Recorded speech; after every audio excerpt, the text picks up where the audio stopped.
বৃত্ত আয়োজিত সাংস্কৃতিক অনুষ্ঠানে বিচিত্রিতার পক্ষ থেকে আমাদের আজকের নিবেদন শ্রুতি নাটক ভালোবাসার বৃষ্টিতে। কলমে কল্যাণী সরকার, অংশগ্রহণে আমি শর্মিলা পাল, আমি চন্দ্রা রায় চৌধুরী, আমি কল্যাণী সরকার। নন্দিনী এখনো এলো না তো, দাঁড়া ফোন কর। Hello hello. ফোনটা হয়তো ব্যাগে রেখেছে, শুনতে পাচ্ছে না, চলে আসবে, চিন্তা করিস না।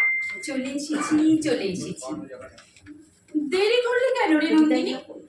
সকাল থেকে বলছি আকাশ ঢালো, একটু ঢালো। ঠিকই 10টায় ঝমঝমাঝম। বৃষ্টি হলে ভালো, বৃষ্টি হলে ভেজার মজা, বৃষ্টিতে মন ভার। বৃষ্টি হলে সমস্ত দিন মিষ্টি অন্ধকার। বৃষ্টি হলে জানলা দুয়ার সব কটা দিশ খুলে।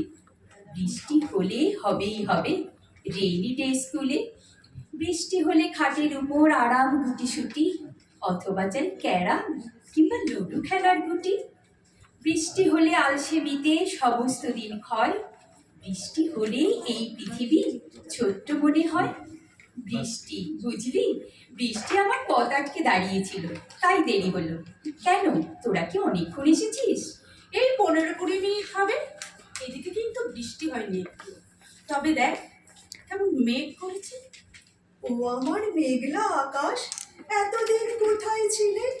এত যে রাত্রে দিনে ডাকছি সবাই মিলে। চোখে জল ঝরছে নোনা, কিছু কি দায় মানো না। দিয়ে যাও এক ঘটি জল আমাদের শুকনো বিলে। ও আমার মেঘলা আকাশ, এতদিন কোথায় ছিলে? নামুক বৃষ্টি, আজ সারাদিন না হয় ভিজবো বৃষ্টিতে। সারাটা দিন বৃষ্টি পড়ে আজ, আকাশে মেঘ, নদীতে কারুকাজ। বৃষ্টি যেন খাসিয়া মেয়ের চুল, হয়েছে ছুটি মিশনারি স্কুল। সকাল থেকে উথাল পাথাল হাওয়া, মেঘ না পারে হয়নি তবু যাওয়া। বৃষ্টি যেন অন্ধ মেয়ের হাসি, ইচ্ছে করে আবার ফিরে আসি।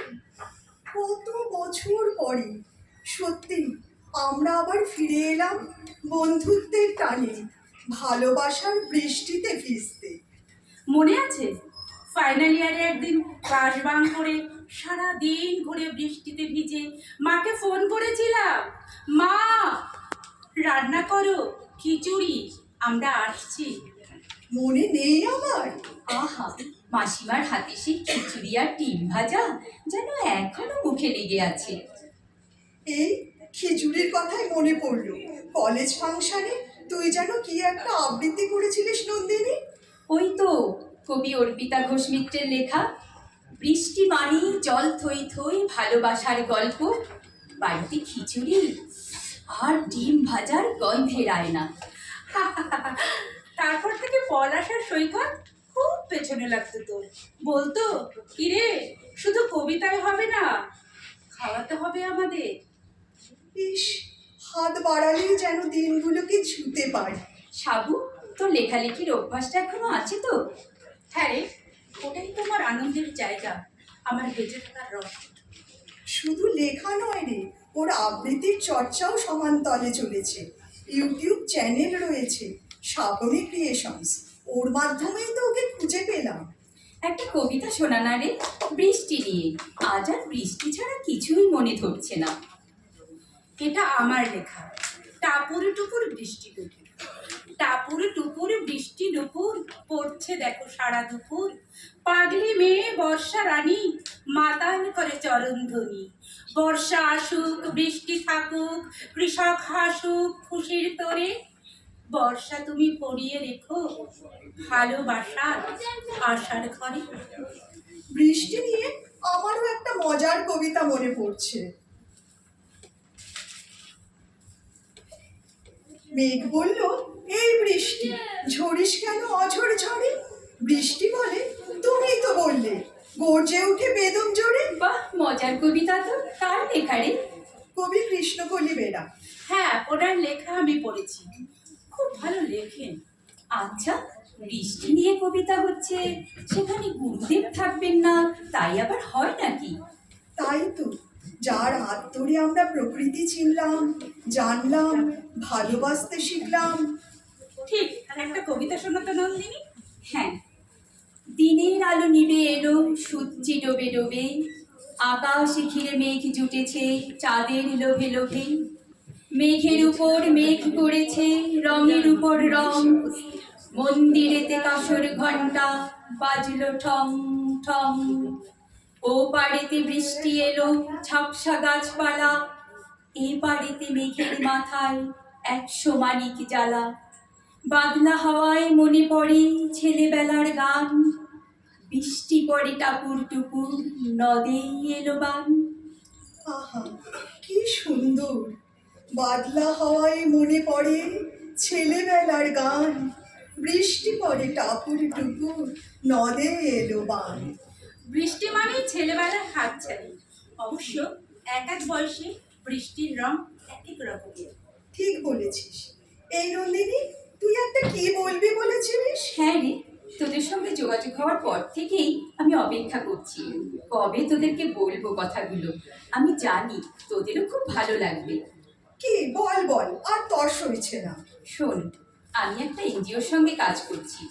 ওরা আর্থিক দিক থেকে পিছিয়ে পড়া বাচ্চাদের, আবার ধর কারো হয়তো বাবা মা নেই, অনেকে আবার ছোটোখাটো কোনো অপরাধের সঙ্গে যুক্ত হয়ে পড়েছে, এসব বাচ্চাদের পড়াশোনা, দুবেলা খাওয়া দাওয়া এসবের দায়িত্ব নিয়েছে। আমি বিকেল বিকেল ওদের কাছে যাই, ওদের আবৃত্তি, গান, হাতের কাজ এসব শেখাই। আমার সঙ্গে আরও দুটো মেয়ে আছে। বাহ, এটা তো খুব ভালো রে। আমি চাই তোরাও যুক্ত হয়ে যায় সঙ্গে। তোদের কর্মক্ষেত্র, সংসার সামলে একটু সময় বের কর ওদের জন্য।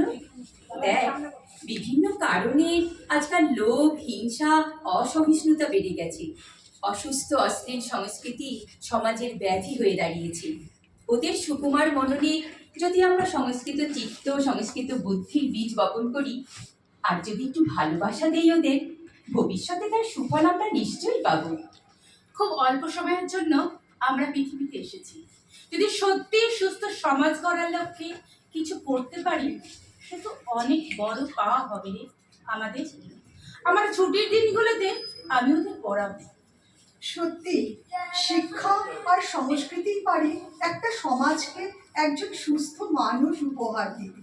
তার বড় উদাহরণ নাইজেল আকারা।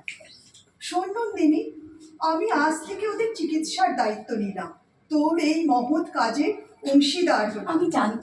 আমি জানতাম রে আমি তোদের পাশে পাবো। শোন, সামনেই 22শে শ্রাবণ। ওই দিন সুবৃত্ত আয়োজিত সাংস্কৃতিক অনুষ্ঠানে বাচ্চারা অংশগ্রহণ করবে গীতি আলেখ্য ভালোবাসার বৃষ্টিতে। তোরাও কিন্তু থাকবি। ওই দিনই তোরা ওদের অসহায় হাতগুলোকে তোদের হাতের মুঠোয় নিয়ে নে। অবশ্যই রে। আর একটা কথা, তোরা তো জানিস আমার কেমন গাছের নেশা ছিল, এখনো সেরকমই আছে। আমি কিছু চারা গাছ তৈরি করেছি। ওই দিন আমরা বাচ্চাদের হাতে এক একটা গাছ তুলে দেব। ওদের তো পরিবেশ সম্পর্কেও সচেতন করতে হবে।